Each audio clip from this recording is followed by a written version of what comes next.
Good morning and welcome to this Newman Lumen virtual service. My name is Allison Pelhees and I serve as the Multi-Faith Coordinator for the Truett Center for Religious and Spiritual Life on campus. One of my roles is putting together this series, and we are so grateful that so many great speakers are lined up for this year. The return of Newman Lumen could not come at a better time, as we are exploring stories about bridging to hope.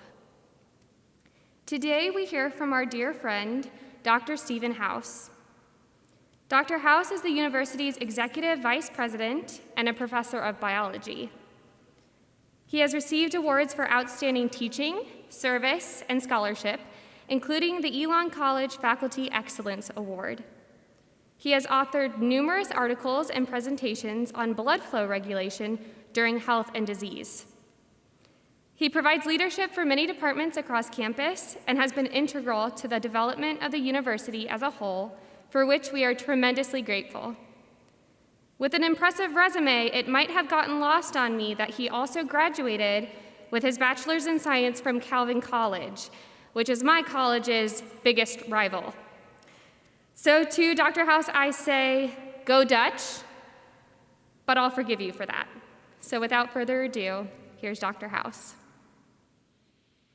The theme for this Newman Lumen series is Bridging to Hope. When I was initially asked to speak at Newman Lumen last spring, the theme was the meaning of the journey, personal stories of change. In many ways, both of these themes are appropriate to what I want to share with you today. My goal is to tell you a little bit about my journey and share how a love of learning is the best bridge to hope. I go to the same church as Chaplain Fuller, Holy Comforter Episcopal. Just over a year ago, she preached at our church and told the story of how she's responsible for the Turning 21 program at Elon.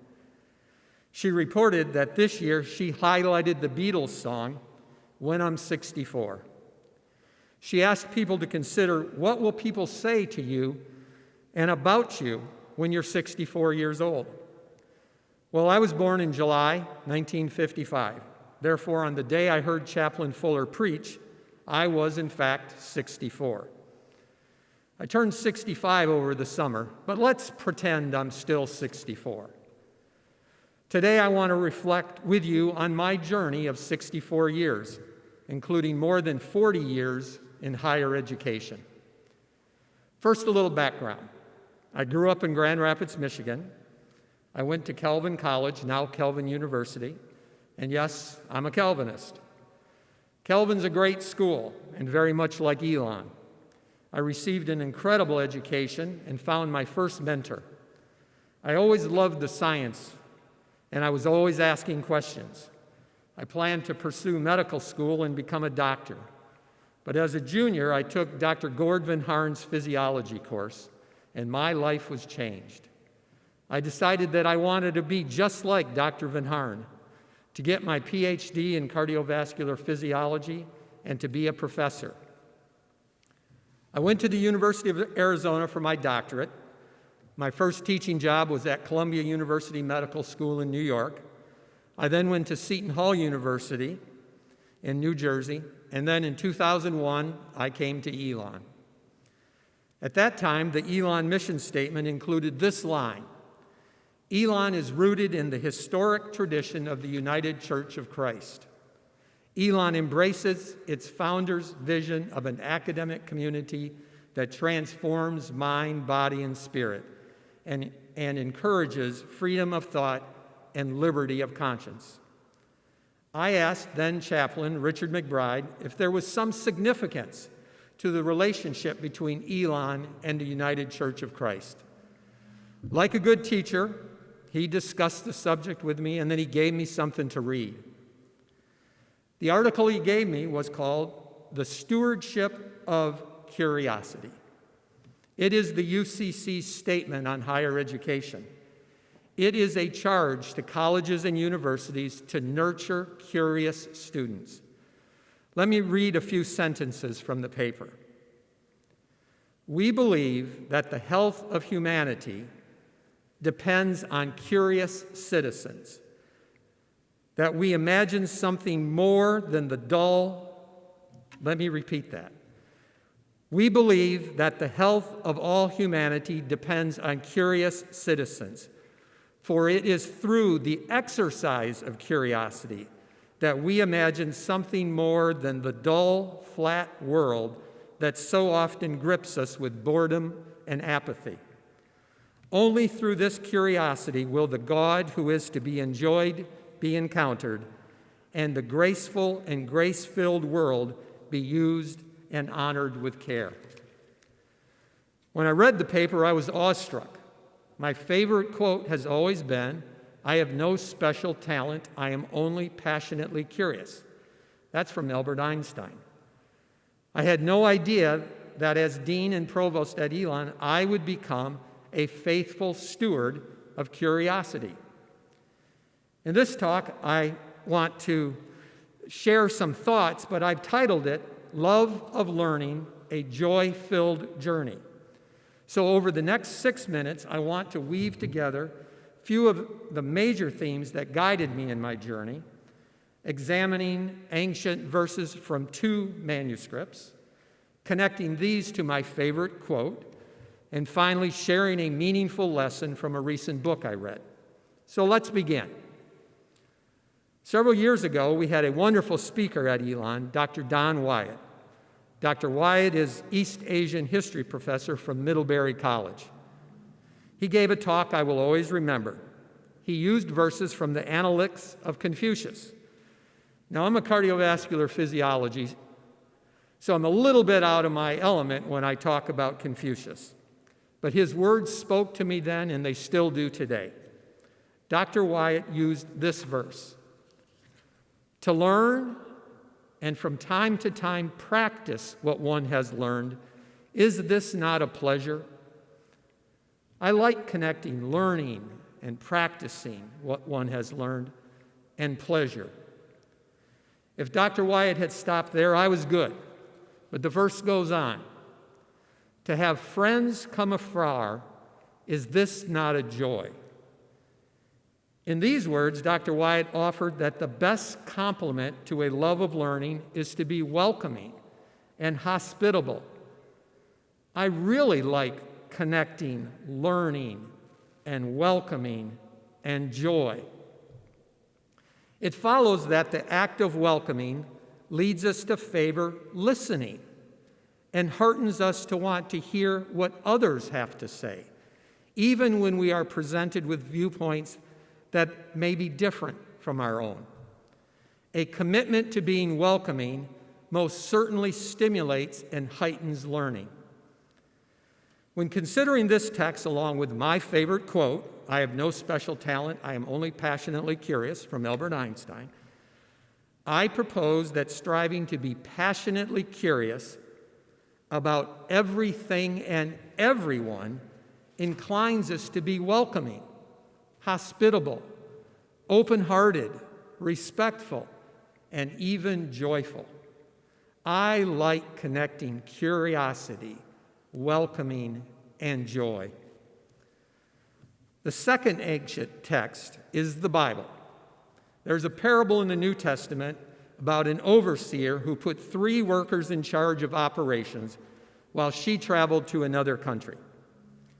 One of the individuals was so worried about making a poor decision, nothing got done.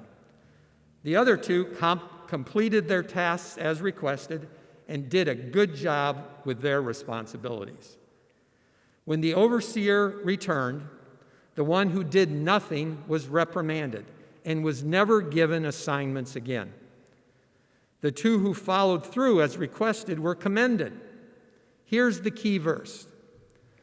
The overseer praised them for doing good work.